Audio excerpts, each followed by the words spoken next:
The government does not want you to know how capable you actually are. Right now, in your backyard, on your kitchen counter, in the weeds growing through your driveway, there are resources that a century of legislation has been specifically designed to make you ignore. Our grandparents built entire lives, fed large families, and survived genuine catastrophe using skills that modern bureaucrats have quietly regulated into oblivion. These are not conspiracy theories. These are verifiable, documented skills that were once considered basic human competence. Here are 25 homestead skills our grandparents used that the government has banned, restricted, or regulated in 47 states. 25. Rainwater collection. Let us start with something so fundamentally absurd that most people refuse to believe it when they first hear it. In many states across America, it is currently illegal to collect the rain that falls from the sky onto your own roof. Today, states like Colorado, Utah, and several others have laws restricting or outright banning the collection of rainwater on private property. The legal argument is that rainwater belongs to downstream water rights holders. The real argument is that water utilities charge you for water, and a rain barrel threatens that revenue stream. They have found a way to charge you for weather, but if water from the sky can be regulated, wait until you hear what they did to the milk coming straight from the cow. 24. Raw milk distribution. Walk into a farmhouse kitchen in 1935 and you would find a ceramic pitcher of fresh, unpasteurized milk sitting on the table. No label, no barcode, no FDA approval number, just milk straight from the cow that morning, consumed by children who grew up to build the interstate highway system. Raw milk was not a fringe health trend. It was simply how milk worked before industrial dairy operations needed a way to process and ship product across thousands of miles without it spoiling. Today, the sale of raw milk is banned entirely in at least 20 states. In others, you can only purchase it directly at the farm with strict limitations. In some states, a farmer can be raided by armed agents for selling a jar of unprocessed milk to a willing neighbor. The dairy lobby insists it is about safety. Our grandparents would point out that they drank raw milk every single morning of their lives, and nobody called the federal government. If regulating milk sounds extreme, what they did to the neighborhood slaughterhouse will make your head spin. 23. Home butchering and meat processing. Every rural family in the early 20th century knew how to slaughter and process their own animals. Hog Butchering Day was a community event. Neighbors would gather, the animal would be processed from snout to tail, the meat would be smoked, salted, and cured, and absolutely nothing went to waste. The fat became lard, the organs became sausage, the bones became broth that simmered on the back of the stove for 3 days. Today, most states require meat to be processed in a USDA-inspected facility if it is going to be sold or even shared outside your immediate household. The inspection fees, facility requirements, and compliance costs are so prohibitive that small family operations simply cannot compete. The industrial meat processing lobby has used food safety regulations as a weapon to eliminate local competition, while their own facilities churn out the majority of the nation's food poisoning outbreaks. Your grandfather could cure a whole hog in his smokehouse and feed the neighborhood. Today, that same act could get him shut down and fined. Speaking of smokehouses, what they did to backyard food smoking is a crime all by itself. 22. Backyard smoking and curing. The smokehouse was not an optional feature on a working homestead. It was essential infrastructure. Smoking and curing meat was the refrigerator before refrigerators existed. Using nothing but salt, thyme, wood smoke, and the precise knowledge passed down through generations, families could preserve pork bellies, venison haunches, and whole fish for months without a single kilowatt of electricity. Certain municipalities have now banned or severely restricted backyard smoking structures, citing fire codes, air quality regulations, and neighbor complaint ordinances. In dense suburban areas, running a traditional cold smoker can result in fines from the Air Quality Management District. They have regulated the preservation of your own food supply because the smoke bothers someone 3 houses away. But if you thought that was petty, wait until you find out what they did to the practice of saving your own seeds. 21. Seed saving. This one is genuinely terrifying when you understand its full implications. Our grandparents saved seeds the way we save files on a computer. After every harvest, the best, strongest plants were allowed to go to seed. Those seeds were dried, carefully labeled, and stored in paper envelopes in a cool, dry place. The following spring, they planted those seeds again. They were free, they were adapted to the local soil and climate. They improved in quality with every generation. Today, if a farmer plants seeds that are patented by an agricultural corporation, which now includes a staggering percentage of the commercial seed supply, and if those patented seeds blow onto a neighboring field through wind cross-pollination, that farmer can be sued for patent infringement.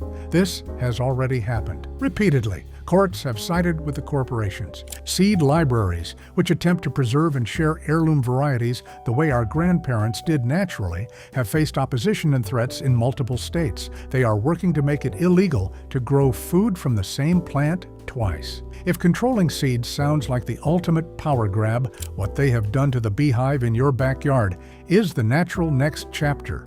20. Backyard beekeeping. Every homestead with any sense had beehives. Honey was the primary sweetener. Beeswax was used for candles, wood polish, waterproofing, and salves. The bees pollinated the garden, dramatically increasing yields. Keeping 3 or 4 hives was simply good agricultural sense. It cost almost nothing and returned enormous value.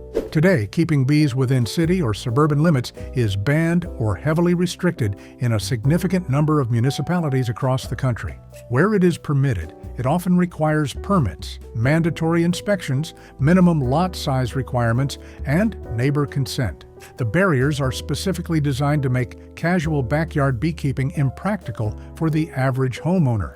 Meanwhile, industrial monoculture farming, which is largely responsible for the collapse of the wild bee population, continues completely unimpeded. They banned the solution while accelerating the problem.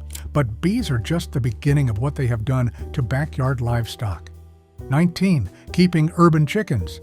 A laying hen requires almost nothing: a small coop, kitchen scraps, some grain, and a safe place to sleep. In return, she produces fresh eggs every single morning for years. Our grandparents kept chickens the way we keep houseplants, casually, practically, and without asking anyone's permission. Keeping chickens within city limits is banned outright in hundreds of American municipalities. Where it is allowed, ordinances typically restrict the number of birds, prohibit roosters entirely, mandate specific co-op setups with minimum distances from property lines, and require permits that expire annually. A factory farm can house 50,000 birds in conditions of unimaginable misery with fewer regulatory headaches than you will face trying to keep 4 hens on a quarter-acre lot. And if backyard chickens are a regulatory nightmare, what they have done to goats will genuinely surprise you.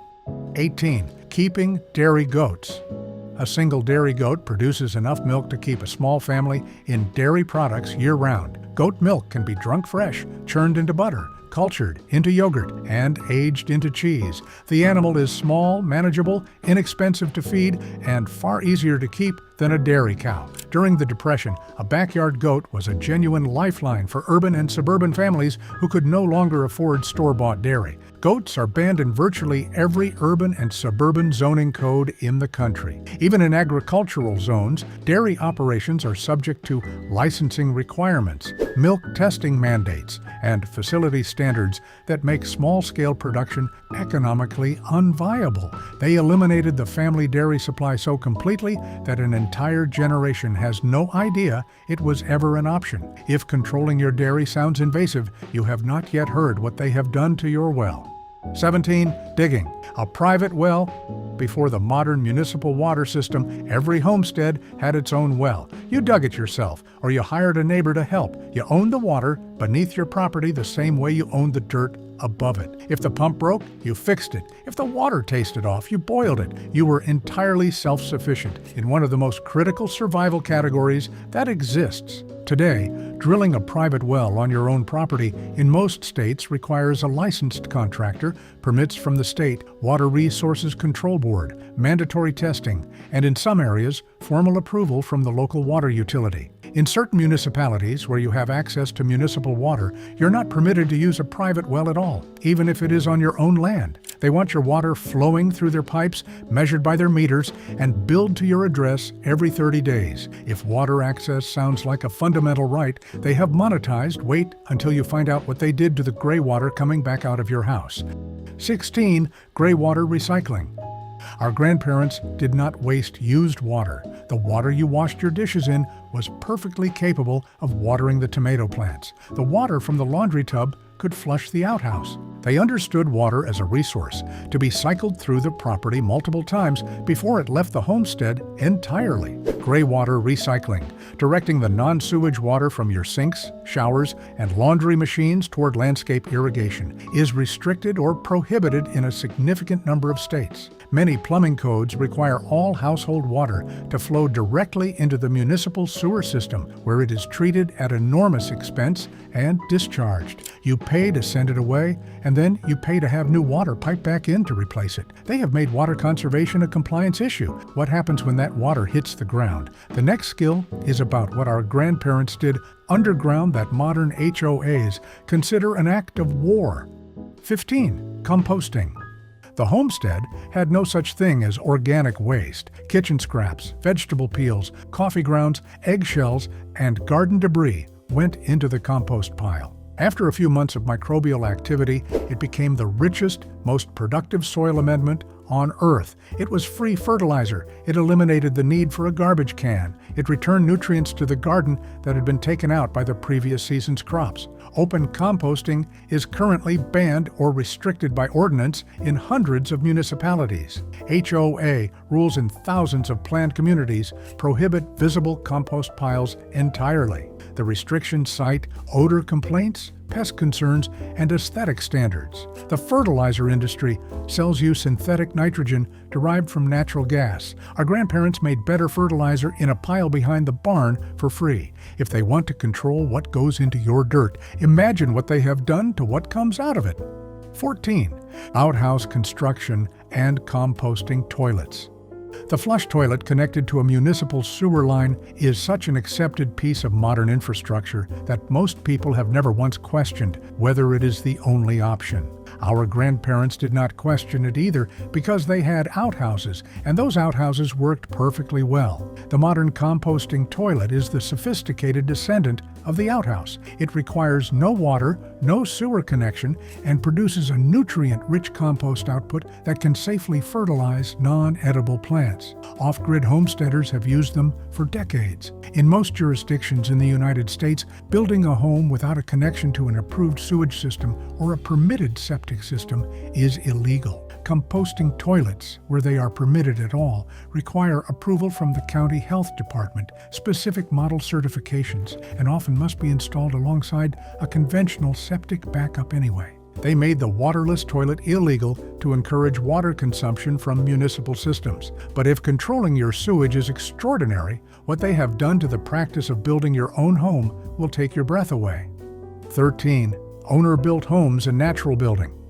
A family in 1910 could select a piece of land, cut timber from the property, and build a structurally sound home with the help of neighbors over the course of a few weekends. The knowledge was practical, the materials were local, and the result was a home they owned outright with no mortgage and no building inspector. Today, constructing a home without a licensed contractor, approved architectural drawings, engineered foundation plans, and a series of municipal inspections at every phase of construction is illegal in virtually every county in the country. The building industry and the mortgage industry have partnered to ensure that constructing your own shelter is too complicated and too expensive to be done without professional help. That professional help requires financing. That financing requires a mortgage. That mortgage owns you for 30 years. They turned shelter into a debt product. If building your own home is too dangerous, apparently so is heating it yourself, which brings us to the next banned skill. 12. Unrestricted wood. Burning. The farmhouse had a wood stove at the center of it. It heated the home, cooked the food, dried the laundry in winter, and was fed by timber the family cut themselves from their own land. Fuel was free and produced no utility bill. Wood-burning stoves and fireplaces are now subject to air quality regulations in dozens of counties across the country. In certain air quality management districts in California, Oregon, and Washington, wood burning is banned entirely on designated spare the air days, which can occur dozens of times per year. Some counties require expensive, certified low-emission stove models, and older traditional stoves are being phased out entirely. In parts of the American West, you can be fined for burning wood in your own fireplace on a cold winter night. But if heating your home has been compromised, what they have done to the practice of harvesting your own firewood will make you furious. 11. Timber harvesting on private land. Our grandparents cut trees from their own land to build their homes, heat their properties, and clear fields for planting. A man with a good axe and a two-man saw was completely energy independent. The forest was an asset he managed, harvested from, and replanted, just like any other crop. In most states today, harvesting timber from your own land above a certain volume requires a timber harvest permit. In California, a timber harvest plan must be prepared by a registered professional forester and submitted for state approval before a single tree is cut commercially. Even on small private parcels, tree removal in many municipalities requires a permit, and certain heritage or protected species cannot be removed at all, regardless of whether they are threatening your structure or blocking your garden. They made it illegal to cut down a tree on your own land without filing paperwork with the state. From the trees to the water to the ground itself, the homestead skills our ancestors used for free now require permission slips. But the next banned skill takes regulation indoors, into the kitchen, and into something as intimate as the food on your table. 10. Cottage food production and sales. The farm wife sold her surplus. She baked pies, put up preserves, churned butter, and sold those goods to neighbors, at market stalls, and to local stores. It was an obvious natural extension of the homestead's productivity. Extra food became extra income with no intermediary. Cottage food laws vary wildly and restrictively across all 50 states. In many states, the foods you are permitted to sell from your home kitchen are strictly limited to non-potentially hazardous items, which means most baked goods and jams only. Selling home-canned vegetables, fermented products, or anything with a protein component is prohibited without a licensed commercial kitchen facility. The cost of renting or building a compliant commercial kitchen is, by design, high enough to eliminate most small producers before they even start. The grocery supply chain requires your dependence. A neighbor selling tomato preserves threatens the entire model. And if selling your homemade food is complicated, what they have done to the practice of brewing your own beverages is a masterclass in selective regulation. 9. Home fermentation and distillation. Every homestead produced its own fermented beverages. Apple cider fermented naturally in wooden barrels. Vinegar was made from the wine that turned. Medicinal tinctures were prepared with homemade alcohol. And where the law permitted, distilled spirits were made for home consumption and for trade. Home brewing of beer and wine for personal consumption was federally legalized in 1978, and we treat that as generous. But home distillation, producing spirits, remains a federal felony regardless of what state you are in, and regardless of whether the product ever leaves your property. Our grandparents made their own medicines, their own vinegars, their own fire whiskey for winter nights, using skills passed down through every immigrant culture that built this country. Today, doing the same thing in your own kitchen with your own equipment for your own consumption can result in federal criminal charges. Meanwhile, a licensed distillery can produce the exact same product and sell it to you at $40 a bottle. But if they can reach into your kitchen and regulate your beverages, the next skill shows just how far that reach actually extends, all the way into your medicine cabinet. 8. Herbal medicine and plant-based healing.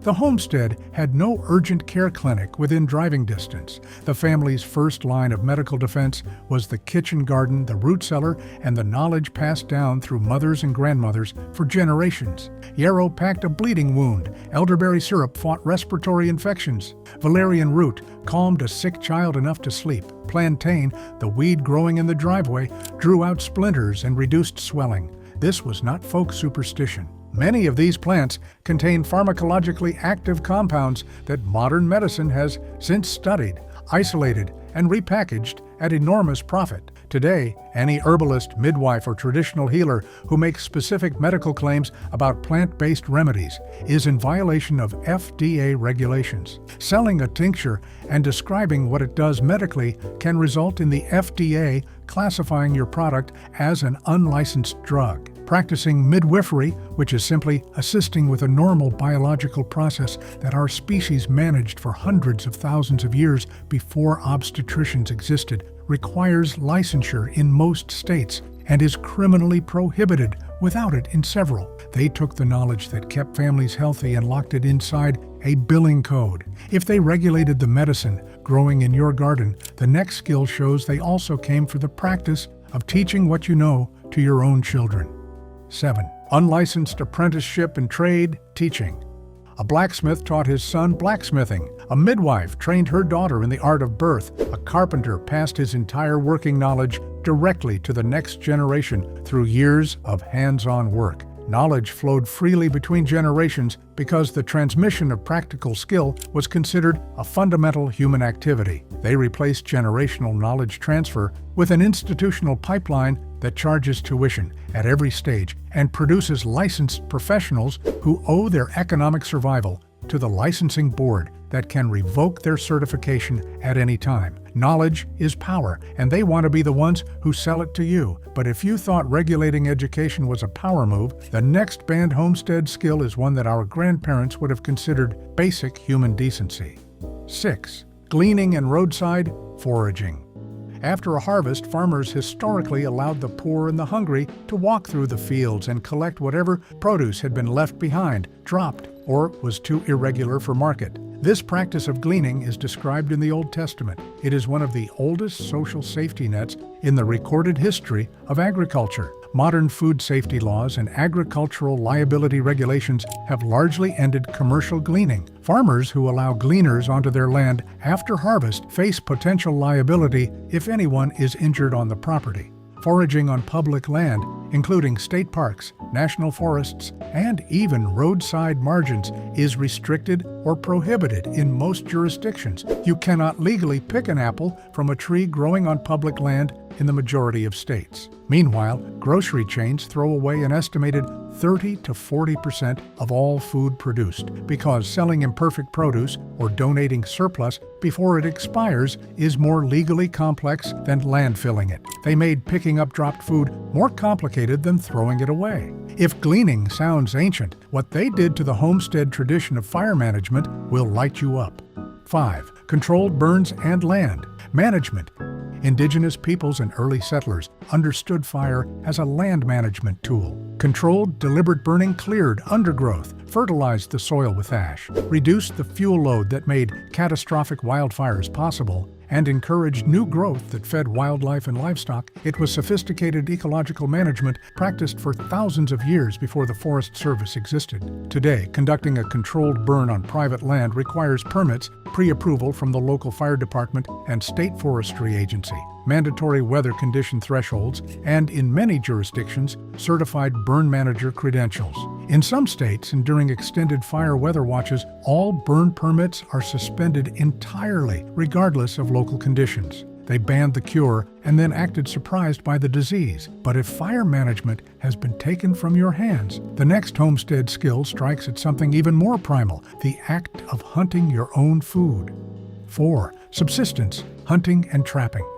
In 1930, a man with a rifle and a knowledge of the local woods could feed his family through a hard winter. Hunting and trapping were not hobbies. They were food acquisition strategies, practiced with the same practical seriousness as the garden or the smokehouse. Hunting today requires annual licenses, species-specific tags purchased through a lottery system, mandatory hunter education certification, weapon-type restrictions, and a strictly regulated season calendar that does not particularly concern itself with whether your family is actually hungry in November. The subsistence lifestyle, the radical act of feeding your family from the land around you, has been regulated into a recreational activity requiring annual government fees. But hunting for food is at least acknowledged as a legitimate activity. The next homestead skill has been so thoroughly disappeared that most Americans have never even heard the name for it. 3. Saddlery, harness making, and draft animal use. Before the internal combustion engine, the horse was the tractor, the truck, the taxi, and the delivery vehicle. Every functional homestead maintained draft animals and the full range of leatherworking and harness-making skills required to keep them working. A man who could cut, sew, and repair harness leather was as essential to the community as the auto mechanic is today. Draft animal use in agriculture is not exactly banned, but it has been so thoroughly supplanted, marginalized, and institutionally discouraged that the practical knowledge base has nearly vanished. Agricultural schools do not teach it. Government farm subsidy programs are structured around mechanized production. Zoning laws in suburban and semi-rural areas restrict or prohibit the keeping of horses on small parcels that would have been perfectly adequate by historical standards. Meanwhile, the petroleum industry that powers modern farm equipment is subsidized by your tax dollars, ensuring that the fuel-dependent model of agriculture remains artificially cheaper than the horse and the plow. They did not ban the draft animal. They just made everything else depend on oil instead. If oil dependency was engineered over generations, the final skill on this list was targeted with a directness that should alarm every American who still believes in personal sovereignty.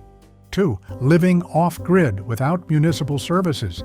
This one brings everything together because the homestead, properly understood, was never about any single skill. It was about a complete system of self-sufficiency. Grow your own food, preserve your own food, generate your own heat, collect your own water, manage your own waste, build your own structures, and educate your own children. Living entirely off-grid, severed from municipal water, sewer, gas, and electrical infrastructure, is now effectively illegal in the majority of American jurisdictions. Building codes require electrical systems. Health codes require approved sewage systems. Zoning codes mandate minimum dwelling sizes. In one notorious Florida case, a woman was ordered to connect to the city water supply or abandon her property, despite the fact that she had been living successfully off collected rainwater and solar power for years. They did not make any single skill illegal. They made the combination of skills, the whole system, impossible to practice without violating something. Now pay attention,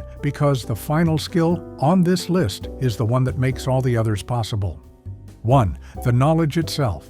Our grandparents did not need YouTube tutorials. They did not need certified instructors or approved curricula or a permit to learn. Knowledge about how to feed, house, clothe, and heal a family passed from hand to hand, from mother to daughter to granddaughter, from master to apprentice to journeyman, at kitchen tables and in barn lofts and on the edges of fields during the lunch break. The most dangerous homestead skill that the modern system has worked hardest to eliminate is not any single technique. It is the confidence that comes from knowing you do not need permission to take care of yourself and the people around you. Our grandparents knew they were capable. They proved it during the worst decade in American economic history, and they built this country out of that knowledge. The single most subversive act available to a modern American is learning a skill that does not require you to pay anyone else to perform it. The government cannot regulate what is already in your head. If this list made you angry, good. Share it with someone who still thinks the homestead life was just a quaint historical phase